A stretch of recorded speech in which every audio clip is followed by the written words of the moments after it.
down there, and then they come up here as well. Lucky you. I know, right? I gotta yell. You know, we're not allowed to use those little headphones or the microphone because they said if we get to use them, then the protesters get to use your megaphone. So, at least it's equitable, right?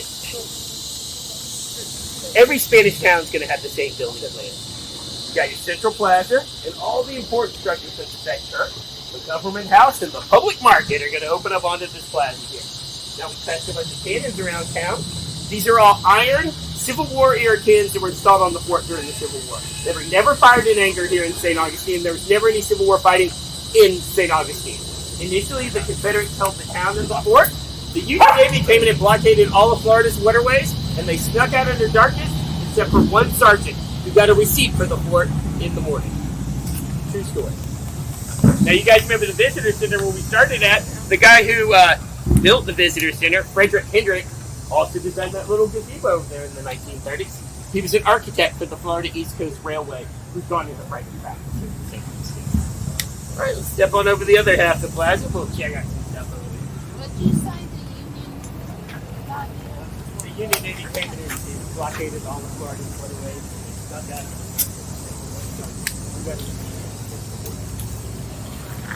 So where are we relative to the original walls? We're inside. Everything so far, we walk through those two pillars over there, we're inside the city. So, the waterfront, the city gates, Cordova down here, and the marsh down here on this end. So like a thin rectangle is the best way to think about it.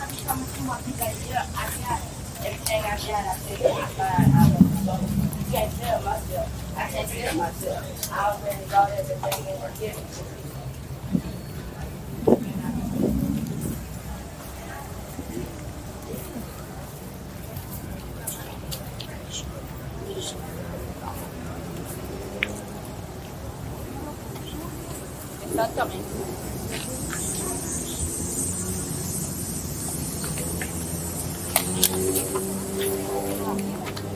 You guys will look over here up until 1821. That was the Spanish governor's residence here in St. Augustine. After that, it became a post office and customs house.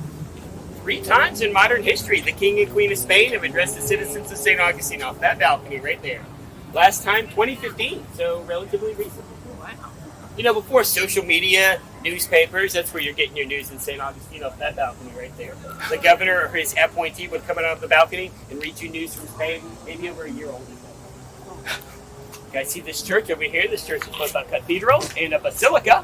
It's a cathedral because that's the seat of the bishop, and it's a basilica because it's been given special dispensation by the Pope. If you look above the door, you'll see the 2 keys of the crown, the papal seal. So we're down to one monument in the plaza. That's this one right here, the monument to the Spanish Constitution.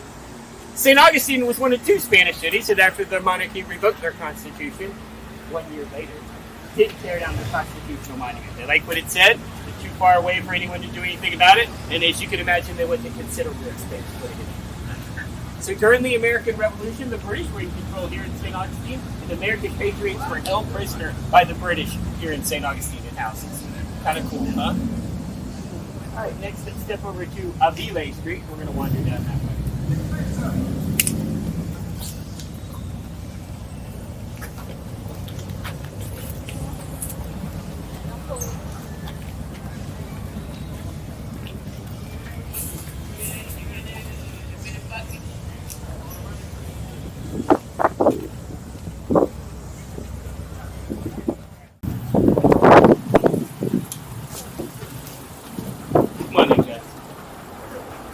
We're headed this way anyway. So, where we're at, this is Avilés Street. Originally, though, this was known as Hospital Street because that Spanish military hospital was on either side of the road here. In 1924, the city fathers decided to change the name of Hospital Street to the more approachable Avilés Street, and that's what they did. Not too long ago, they ripped up these bricks, ripped up these sidewalks, and found bodies and items from the 1500s that proved conclusively this is the oldest planned street in the U.S. right here. Believe it or not, to the south of the plaza, this is the oldest part of town. This is the oldest planned neighborhood in the U.S. right here. This is the original main drag. This road went from the fort, past that hospital, all the way down to the Spanish barracks, today the National Guard headquarters. So you're saying to yourself, hey, what's it like to be a doctor in the second Spanish period? You should check out the place over here on the left, the Spanish Military Hospital Museum. They were trained at least as many years as a modern physician was, and they had a surprisingly high survival rate. My bathroom.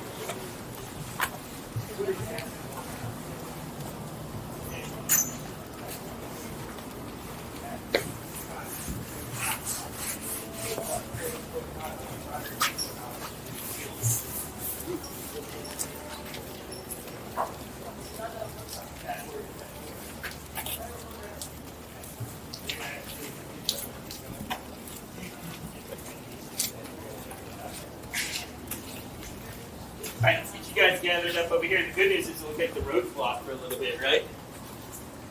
Yeah. Let's gather up right here for a sec. We're going to talk about this building right here.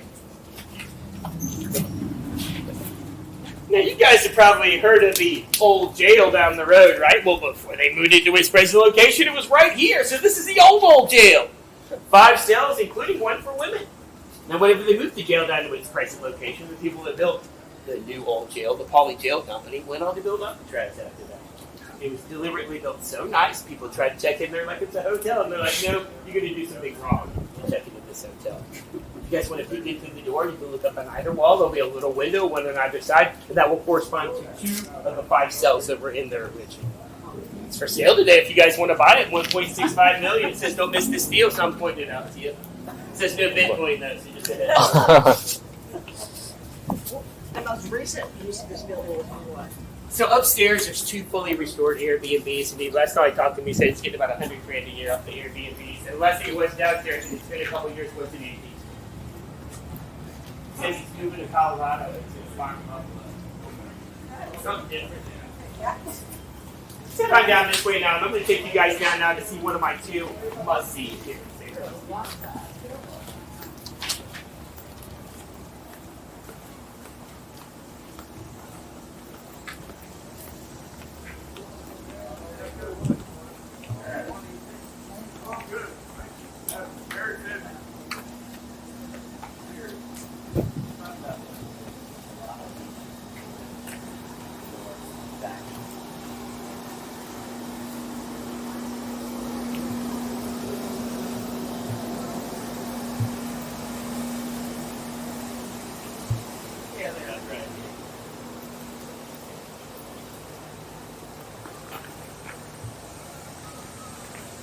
We're going to check out this place right here.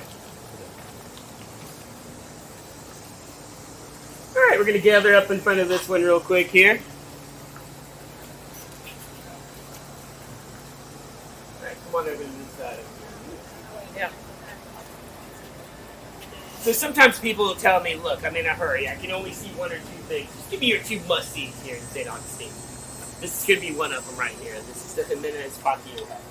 Group of buildings was built about 1798 by a guy named Andreas Jimenez. Very far-thinking person. One of the buildings he built was a 3-story structure. Bottom floor is going to have a pool hall, a pub, and a retail facility. Second floor is family living. Third floor is servants' quarters. That retail facility was so profitable, it remains a retail facility up until the 1930s. This is one of the first woman-owned and operated businesses in town, starting in about 1830 or sometime after that. This was a nice rooming house in town, but those words didn't go together. This is said to be the most historically accurate museum in St. Augustine. Everything that's in there would have been in there during that time period. And this was voted the #1 museum in St. Augustine in 2020. I'm going to give away all their secrets, but you look like there you can see the detached kitchen. And I heard the last time I was in there that they were going George Washington heirloom tomatoes. So I'm going to give away all their secrets, but that's going to be one of my must-sees right there.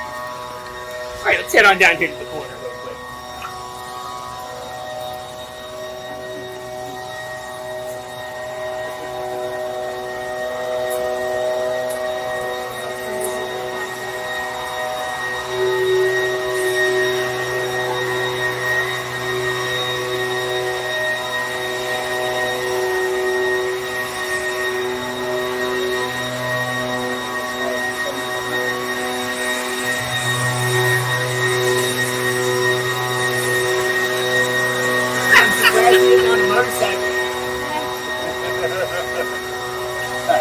Huddle up real quick right here.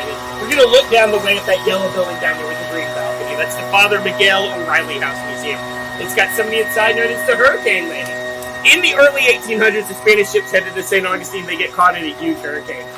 When that happens, the sailors start quickly throwing stuff overboard in an attempt to lighten the load. One of the things they're going to throw over is a giant crate. They open up the crate, and there's a Virgin Mary inside there. They're like, if you stop the storm, we will ensconce you in your own shrine. Well, that's what happened. Today, she's inside there, and she's known as the Hurricane. So people want to know, why is it Father Miguel O'Reilly? How did the Irish people get here to St. Augustine? There's been Irish people here since the founding of St. Augustine. There's an Irish people when that first hit to take a shore and said Mass. They're the enemies of the British, and therefore the friends of the Spanish. Not too long ago, they genetically tested Celtic people from like Ireland, England, places like that, and they genetically tested local people. So they found that the Celts moved up from the Iberian Peninsula to England, Ireland, places like that. And their cousins at the time didn't even realize it. So the first St. Patrick's Day parade outside of Ireland was right here in St. Augustine. Something to Google later. All right, there's a car coming. I'm sure you guys have probably heard of John D Rockefeller before. Standard Oil. Flagler is partners with John D Rockefeller. They started off together as grain merchants. They actually lived next door to each other in New York City, and they would walk to work bouncing ideas off of each other. And this is where they came up with Standard Oil. So just fast forward to 1885. Flagler's made all the money he needs to make out of Standard Oil, and he's going to step back from the day-to-day operations of the company. He's going to come down here to St. Augustine. Now, look, he's been here a couple times before. When he came here previously, though, this is where people that had tuberculosis are going to come to convalesce at. He comes back in 1885, though, and the well-heeled members of society have beaten him back here, and there's nothing for him to do. So he's like, find something for these people to do, and perhaps part them from a few dollars along the way. He builds the two hotels. Hotel Ponce de Leon, where Flagler College is at. Hotel Alcazar across the street, where the Lightner is today. Hotel Ponce de Leon cost the equivalent today's money initially of almost $250,000 for 3 months to stay there. And you have to be invited, so it doesn't matter if you've got the money or not. You can go to the one across the street if you want to, for almost $100,000 for 3 months of today's money. And it doesn't matter whether you're going to stay one night, which I would have thought, or the full 3 months. You're going to pay the full amount, and then you can walk through the door. That's okay, the ladies can walk. As you can imagine, that was the richest 1% of people in the U.S. staying at those two hotels at the time. Then you just do it certain times of the year you'll be in certain places. In the spring, they're up in Newport, Rhode Island. And this is meant to be the Newport of the wintertime. Not much later, whenever they built the breakers down in Palm Beach, all these people will go down to that hotel instead. But previous to that, they'll be at these two up here. So once they connected the train line down here from New York City, you get on the train in New York City, one of the few electrified cities in the world at the time, and eventually roll into the train station here to St. Augustine, to one of the other few electrified cities in the world, in 1887. Can you still get the train down here? Not to St. Augustine. I mean, you could hop a freight train down here if you get off in St. Augustine. I think the closest place you can get off around here would be Palatka. They still have a train station here that they totally don't use. The original train station is where the fire station is up on US 1 today, and the fountain in front of the fire station is the original fountain of the train station. You want to move into that one? Yeah. We got to test some valves first. Valves.